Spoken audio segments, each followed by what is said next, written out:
I'm live out here inside the Woodman Community Center where Reggie Bullock, and he's actually right here, is getting ready to hold his NBA draft party.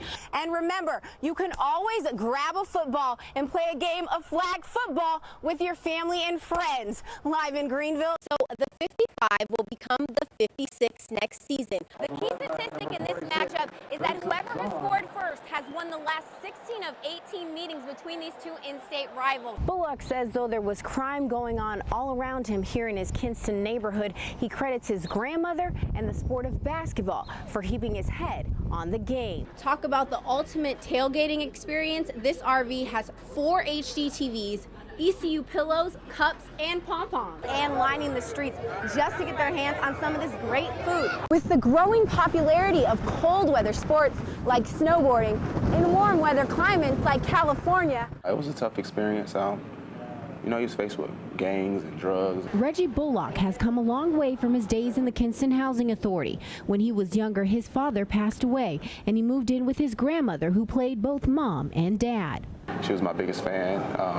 She was in my corner about anything that I wanted, and she was definitely there in my life for me. So, I mean, I wish she could be here on a special night with me, but, I mean, I know she's down looking at me. Bullock says his grandmother, a minister, kept him under a watchful eye. Choir, usher board, and everything. So, I definitely learned all the right things when I was younger. Bullock says though there was crime going on all around him here in his Kinston neighborhood, he credits his grandmother and the sport of basketball for keeping his head on the game. Made me, you know, do well in school so I could perform on the basketball court, because she was real big on, you know, if you're not doing it in school, she's going to take you off that basketball court. By the time he was in middle school and playing at the Holloway Community Center, he was catching the attention of coaches. But life at home wasn't so easy.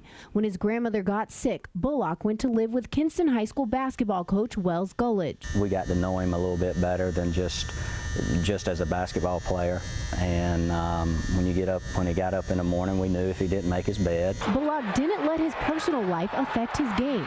At Kinston High School, he helped the team win 2 state championships and became the school's first McDonald's All-American. Bullock then went on to play at the University of North Carolina, Chapel Hill. This past April, he decided to leave school early and enter the draft, a decision that surprised some. I just trusted my game. I just felt like I could enter this draft and, you know, try to make a name for myself that people didn't really get a chance to see. So that's what I did. I mean, I took my chance, and hopefully it'll work out for me. Team, we can do it! Veterans, active military, kids, and parents filled Kinston's Granger Stadium to watch the Naval Academy face off against the Air Force on the baseball diamond.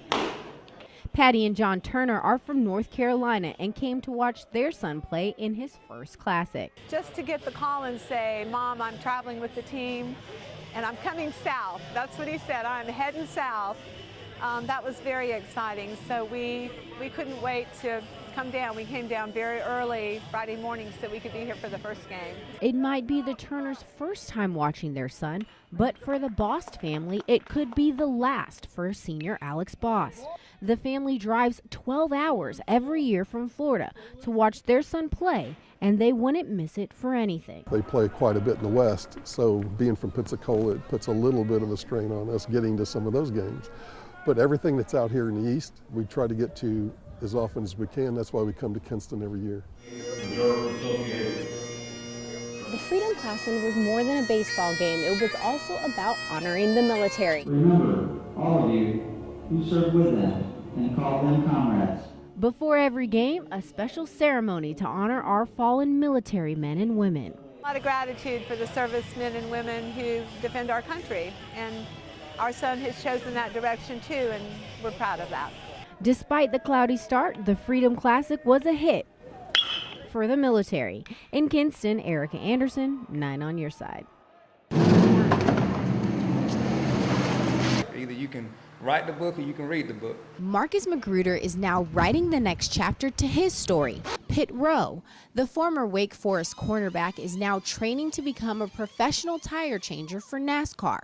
Though he didn't know much about the sport, Magruder looks forward to this second chance at going pro. Being an athlete is, I feel nothing but blessed and honored to be in a situation once again that I'm allowed the opportunity to go professional in something, in a sport that excites me.